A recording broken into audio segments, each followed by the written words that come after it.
Assalamualaikum warahmatullahi wabarakatuh. Perkenalkan, nama saya Anggun Ainun Jariah, NIM 2018-255. Saya dari kelas akuntansi E. Nah, di sini saya akan menjelaskan tentang penilaian resiko 2. Resiko audit.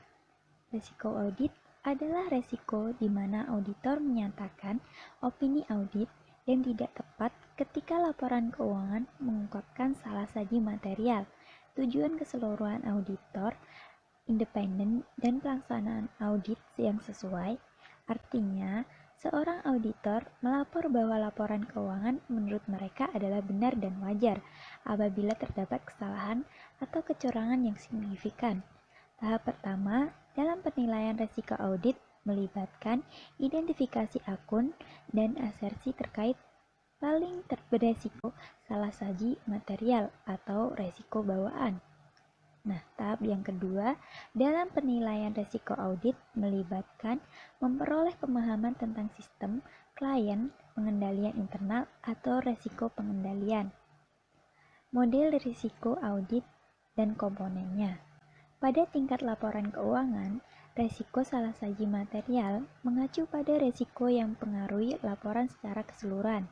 Pada tingkat asersi, resiko salah saji material mengacu pada resiko itu mempengaruhi kelas transaksi, saldo akun, dan pengungkapan. Resiko inherent adalah kemungkinan bahwa salah saji material dapat terjadi. Resiko pengendalian adalah resiko bahwa sistem kontrol internal klien telah tidak akan mencegah atau mengidentifikasi salah saji material semacam itu. Nah, resiko melekat dan resiko kontrol adalah resiko klien dan ada secara terpisah dari audit atas laporan keuangan.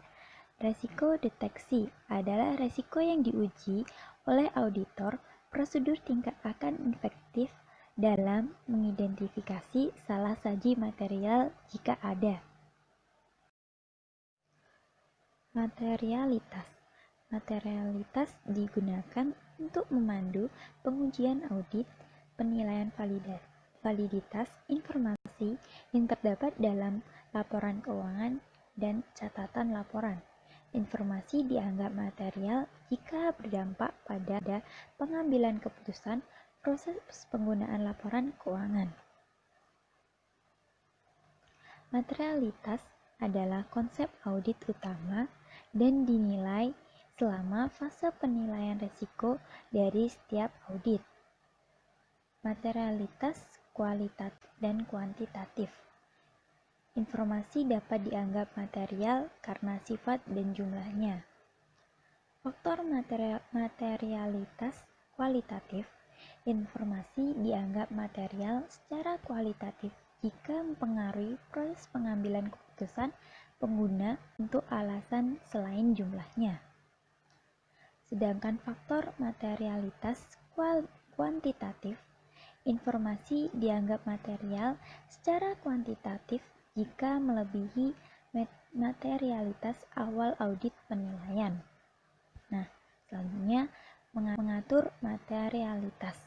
Saat menetapkan materialitas, auditor akan menggunakan pertimbangan profesional dan pengetahuan rinci mereka, klien mereka, sambil memperhatikan penggunaan utama laporan keuangan. Auditor memiliki variasi dalam metode yang mereka gunakan untuk menetapkan materialitas dan fase penilaian risiko audit. Saat memilih file dasar yang sesuai, auditor dapat memilih item dan neraca atau laporan laba rugi. Strategi audit. Perencanaan audit atas laporan keuangan mensyaratkan bahwa auditor menetapkan keseluruhan strategi audit yang menetapkan ruang lingkup saat dan arah audit, memberikan dasar untuk mengembangkan rencana audit terperinci. Strategi audit bergantung pada bawaan dan kontrol awal auditor penilaian risiko, yaitu penilaian keseluruhan atas risiko salah saji material. Ketika risiko inherent atau pengendalian dinilai tinggi, resiko salah saji material dinilai tinggi dan auditor akan menetapkan risiko deteksi serendah-rendahnya untuk mencegah resiko audit pada tingkat yang dapat diterima level rendah. Dengan menilai resiko pengendalian setinggi-tingginya, auditor telah menentukan bahwa sistem kontrol internal klien mereka tidak ada, sangat buruk, atau tidak mungkin efektif dan memitigasi resiko inheren yang didetektif. Ketika menilai resiko pengendalian serendah-rendahnya, auditor umumnya akan memperoleh pemahaman terperinci tentang sistem pengendalian internal klien mereka karena mereka merencana untuk mengendalikan sistem tersebut untuk mengidentifikasi, mencegah, dan mendeteksi salah saji material. Setelah auditor memperoleh pemahaman rinci tentang klien mereka, sistem kontrol internal klien, strategi audit, mereka akan melakukan pengujian eksternal terhadap kontrol tersebut. Pendekatan klien guna mengukur kinerja. Bagian dari proses yang digunakan ketika memperoleh pemahaman tentang klien melibatkan pembelajaran bagaimana klien mengukur kinerjanya sendiri. Indikator kinerja utama atau KPI yang digunakan oleh klien untuk memantau dan menilai kinerjanya sendiri dan kinerja staf seniornya, memberikan wawasan kepada auditor ke dalam akun yang menjadi fokus klien mereka saat menyusun laporan keuangannya, dan akun mana saja yang berpotensi beresiko salah saji material. Beberapa KPI umum membagi banyak klien, seperti laporan atas aset dan laba atas dana pemegang saham. Seperti bisnis yang mengubah fokusnya, KPI berubah untuk membantu bisnis mencapai tujuan baru.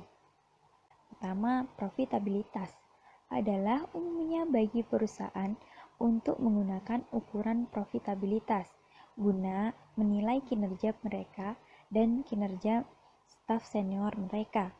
Perusahaan akan melacak pendapatan dan pengeluaran mereka dari waktu ke waktu dan menilai variabilitas apapun itu.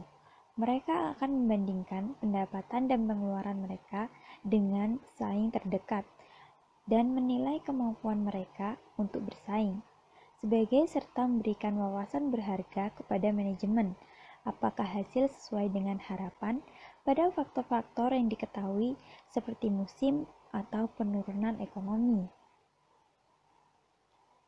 Likuiditas adalah kemampuan perusahaan untuk memenuhi kebutuhan kas dalam jangka pendek dan jangka panjang. Ini penting untuk perusahaan memiliki akses ke kas untuk membayar hutangnya pada saat jatuh tempo. Jika tidak dapat memenuhi kewajiban ini, sebuah perusahaan mungkin akan dilikuidasi. Prosedur analitis mendefinisikan prosedur analitik sebagai evaluasi informasi keuangan dengan mempelajari hubungan yang masuk akal antara data keuangan dan non-keuangan. Mereka melibatkan identifikasi fluktuasi akun yang tidak sesuai dengan auditor berdasarkan pemahaman mereka tentang klien mereka. Selama fase penilaian resiko, analitis prosedur digunakan untuk membantu proses identifikasi resiko. Selama fase respons resiko, prosedur analitis adalah metode yang efisien untuk mengestimasi saldo akun. Perbandingan sederhana dibuat antara saldo akun untuk tahun berjalan dan tahun sebelumnya, dan tahun berjalan dan anggaran. Ketika membandingkan saldo akun dari satu tahun ke tahun berikutnya, perubahan signifikan dapat dilacak dengan selidiki lebih lanjut oleh auditor. Auditor akan menilai perubahan ini dengan terang harapan mereka berdasarkan pemahaman mereka tentang klien dan setiap perubahan dialami selama setahun terakhir. Analisis tren atau analisis horizontal melibatkan perbandingan saldo akun dari waktu ke waktu.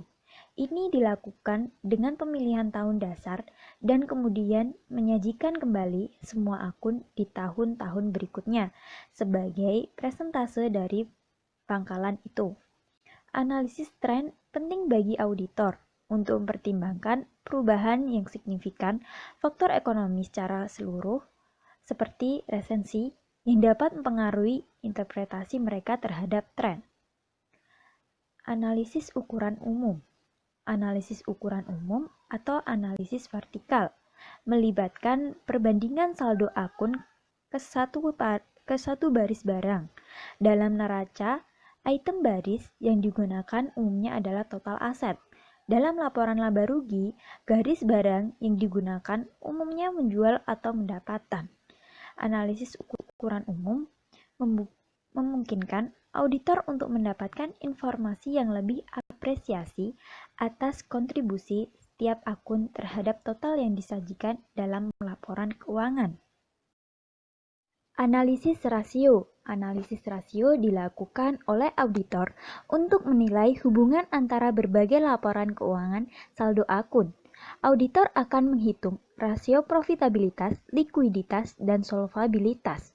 Rasio profitabilitas mencerminkan kemampuan perusahaan untuk menghasilkan pendapatan dan pada akhirnya arus kas yang dibutuhkan untuk membayar hutang, memenuhi kewajiban lainnya, dan mendanai ekspansi di masa depan. Rasio profitabilitas umumnya termasuk margin laba kotor, margin laba, pengembalian aset, dan pengembalian ekuitas pemegang saham. Rasio likuiditas. Rasio likuiditas mencerminkan kemampuan perusahaan untuk memenuhi kewajiban hutangnya. Rasio solvabilitas. Rasio solvabilitas digunakan untuk menilai kelangsungan hidup jangka panjang suatu perusahaan. Prosedur analitik lainnya. Ada prosedur analitik lainnya yang lebih canggih yang digunakan oleh beberapa perusahaan. Program komputer adalah digunakan di beberapa firma audit untuk melakukan analisis rinci terhadap data klien.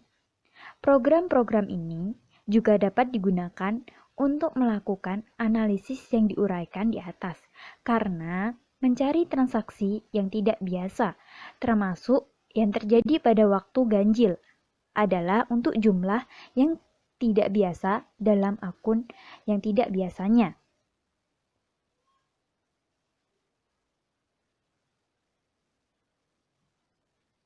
Faktor yang perlu dipertimbangkan saat melakukan prosedur analitis.